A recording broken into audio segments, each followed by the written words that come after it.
Didi dominates West Bengal. Mamata Banerjee is all set to be sworn in for the third term as the West Bengal Chief Minister. Mamata Banerjee is going to be taking the oath at 10:45 a.m. today at Raj Bhavan. This is going to be her third consecutive term as the Chief Minister after she spearheaded her party to a remarkable victory in the assembly polls. BCCI Chief Sourav Ganguly, former Chief Minister Buddhadev Bhattacharya, Biman Bose from the left front, BJP State President Dilip Ghosh are amongst the few who are going to be attending the oath ceremony. Key members of Mamata's new cabinet are also likely to be sworn today, while others could be taking an oath on Thursday. The oath-taking ceremony, however, is going to be a rather very low-key affair in line with the COVID protocols. Double century korbe. Banglar joy hoyeche, Banglar manusher joy hoyeche.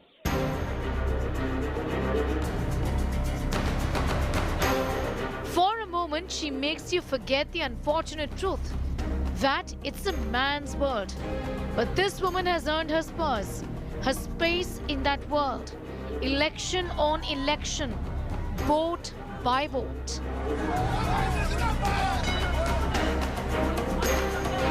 The numbers stand testimony. This was a wave election for Mamata Banerjee, and with that wave, she has rewritten rules of Indian politics. Mamata Banerjee has stood as an exception to the rule. A one-woman army in a deeply patriarchal political landscape. She wasn't someone's daughter, wife or sister. Not born or married into politics, but risen as a grassroots street fighter. जिसके पास हिम्मत है लड़ने के लिए वो कभी डरता नहीं है और हम तो एक स्ट्रीट फाइटर हूँ वो हर रोज मेरे को स्ट्रीट में लड़ने पड़ता है ये तो हमारा पास एक छोटा से बात जैसा होता है If it was her saying she wanted to slap the PM or calling Amit Shah Hodul Kutkud. এই দেশে এখন দুটো নেতা একটা নেতা হচ্ছে হদল কুতকুত An obese, bulging hulk or mocking JP Nadda. কোনদিন হোম মিনিস্টার চলে আসছে কোনদিন ওই আরেকটা মিনিস্টার চলে আসছে কোনদিন চারটা নাড্ডা ফাড্ডা ভাড্ডা গাড্ডা সব চলে আসছে এখানে She was doing what they say in politics have always done, and they always have been men. She was unladylike in a fighting pit where there were no ladies. This election was no different. The bar for political discourse was set low. If she used colorful language, she was served the same. आदरणीय दीदी ओ दीदी If election results are to go by, then Didi oh Didi did more for Didi in sympathy than it did for Dada. अरे दीदी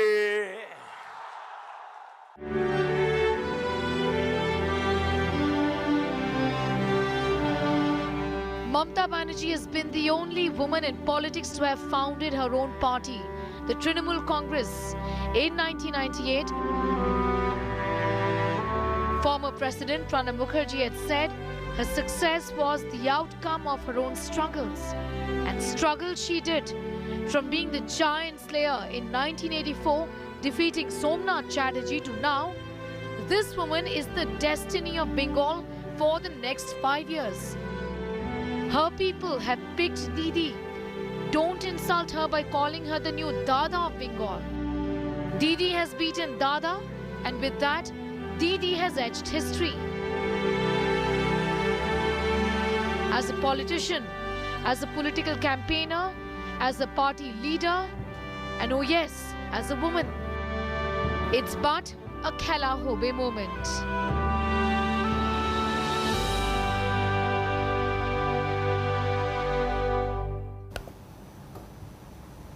After rampant post-poll violence in Bengal, BJP is going to be holding a nationwide dharna today. The party has said that while they're going to be holding protests across the country, COVID protocols are going to be followed by the leaders. We're going to wait and watch to see whether they are indeed followed or not. BJP President JP Nadda, who is in Kolkata, is going to be leading the party's agitation in the city. Nadda is also going to be meeting the relatives of killed party workers today. The protest is coming after BJP claims that 6 of their workers were killed in Bengal, while several others, including Shivendu, were attacked by Trinamool Congress goons. BJP also alleged that TMC men burned down their office in Arambagh on the result day.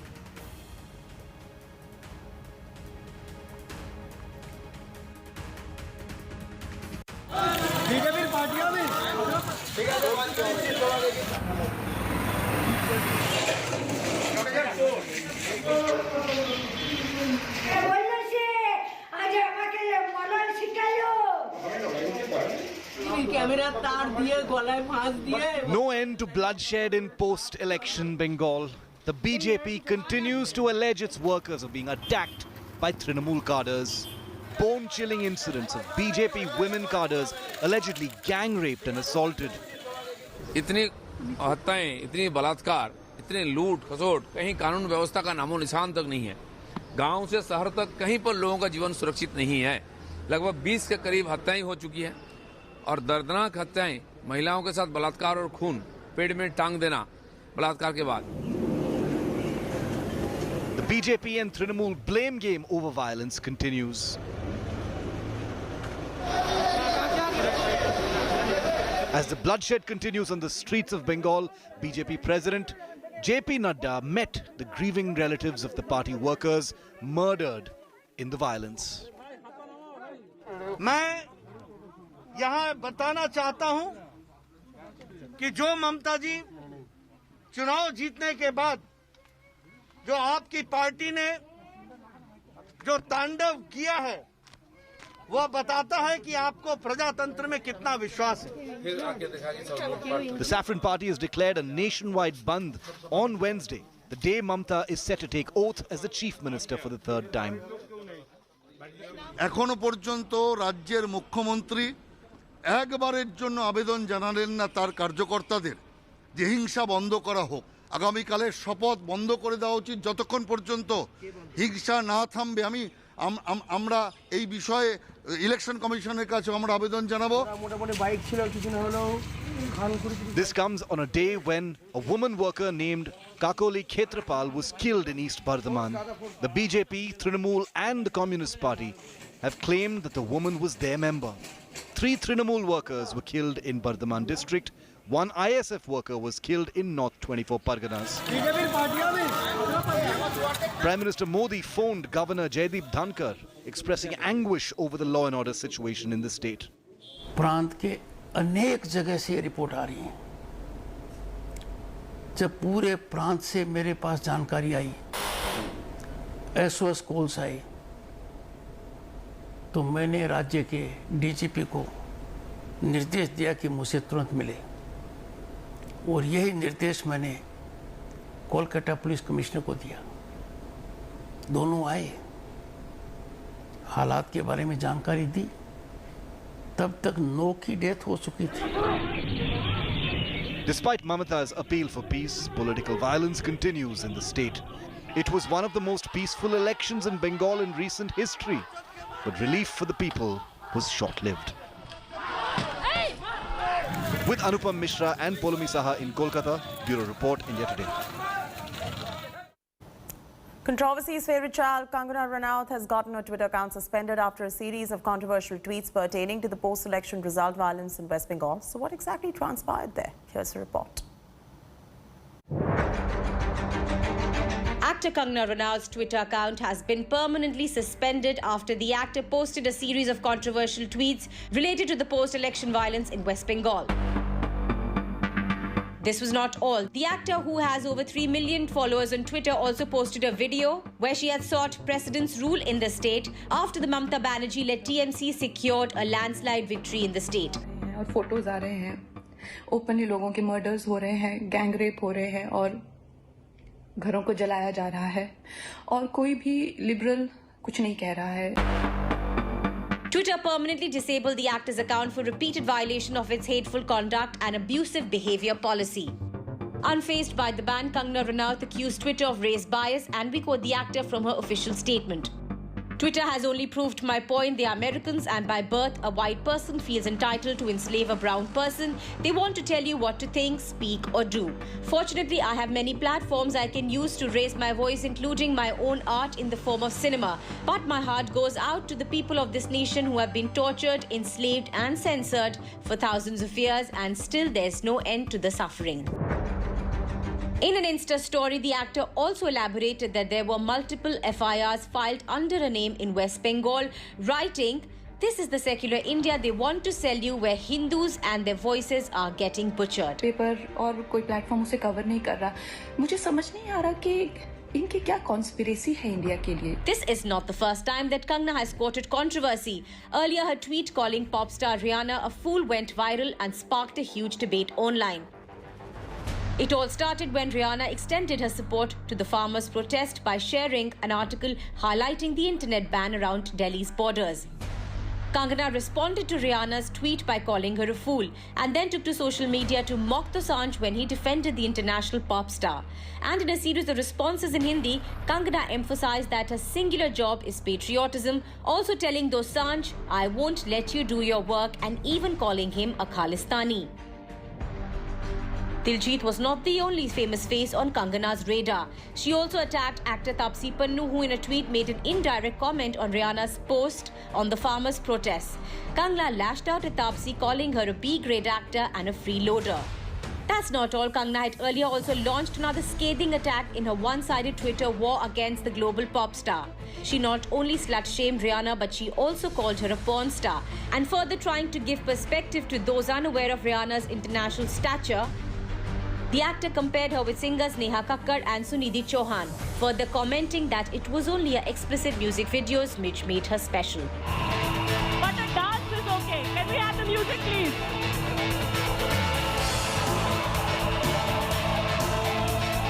It's fair to say that actress Kangana Ranaut has been controversy's favourite child, alleging Hrithik Roshan was attempting to hide their affair. Candid Kangana then had no qualms exposing so-called mentor Aditya Pancholi when the actress levelled accusations at him of assaulting as well as sexually harassing her when she was just a newcomer in Bollywood. In fact, she went on to say at a press conference, without naming Pancholi, that there was an actor her father's age who hit her when she was just 17 years old. An explosive revelation from a Bollywood celebrity at the time. Then her film Manikarnika also faced controversy when whispers of Kangana's excessive interference in the movie started doing rounds. Krish, who was originally the solo director of the film, quit the project halfway. Kangana was signed on board as director and even reshot major portions of the film again. And even though the final movie was credited to both Krish and Kangana as directors, it was no secret that the actress was given top billing here. With her primary DOP, Kiran Deohan, second DOP, Sachin K. Krishna, and took 100% fine calls on edit with Rameshwar, who Krish never met in his life. Alia Bhatt too did not escape the actor's acerbic tongue, as Kangana has gone on record to call Alia a product of nepotism and deemed her performance in Gully Boy as mediocre. In fact, she also accused her father Mahesh Bhatt of hurling a slipper at her way back in 2006 when she was working on the film Mola Mein and was just 19 years old. And last but not the least, Kangana was boycotted by the Entertainment Journalists Guild of India after she got into an ugly spat with a reporter. This was during the promotions of film Judgmental Hai Kya, where she accused journalists of being freeloaders and challenged the media to boycott her. Entertainment Bureau, India Today. Has Mumbai finally flattened the curve? The maximum city has reported a gradual decline in daily caseload since the past 1 week. On Tuesday, Mumbai reported 2,554 daily infections, down from the caseload of 2,662 on Monday. It is a stark contrast to the coronavirus situation a month ago when Mumbai reported more than 10,000 infections daily. The sudden dip can be attributed to the stricter measures imposed by the Uddhav Thackeray government. As the monster COVID surge continues across the country, the one question that the whole nation is asking is, when will we see the peak of this current wave? Experts tracking this trajectory have said that while the second wave could start to decline by this month end, a third wave may be lurking around the corner, and that seems to be problematic. Here's more. The Second wave of coronavirus has got a vice-like grip on India. The virus has become more contagious and is spreading like wildfire across the country. The one question we're all asking is, when will this end? When will we see the peak of the current wave, which then will be followed by a decline in cases? I think we're already seeing that the peak has happened as far as the western part of India is concerned, with cases now stabilizing or declining in Maharashtra. Hopefully in the central part of India, that is in Delhi, Punjab and the surrounding states, in the next few days, hopefully in the next 2 weeks, it will stabilize and cases will start coming down. Experts opine the exact date may be difficult to predict as different states will reach their peak at different times. If we talk of the second wave, like we saw in the first wave, there will be different parts of the country which will peak at different times. Those predicting the trajectory of cases say a nationwide peak is expected by the 7th of May and that there are chances of states peaking differently. That would explain a delay in decline in cases in those states. The pandemic basically started in the state of Maharashtra. So Maharashtra is already in a decline. You will see that. Now other states started peaking a little bit later because the pandemic traveled across the country. So they will peak perhaps not next week, but the week after that. And a few states are still showing climbing up. So they will peak later still. But that's not all. Top medical experts say even after the second wave, India will not have the liberty to be lax, and a third wave may be on its way. Well, the government is saying that it appears that Western Indian states of Maharashtra have peaked already. Cases are now on the decline. But states in eastern India like Assam, Odisha and Bengal will likely peak in the next few days. Well, even if the peak is over and cases start to decline overall in the country, which is expected, is what Dr. Guleria says, there is a possibility of a third wave going by the nature of how a virus essentially behaves.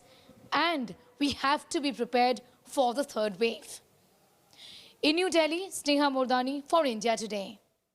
It's a wrap from me, Chaiti Narula, on this bulletin. For further news and updates, don't forget to log on to indiatoday.in or download our app.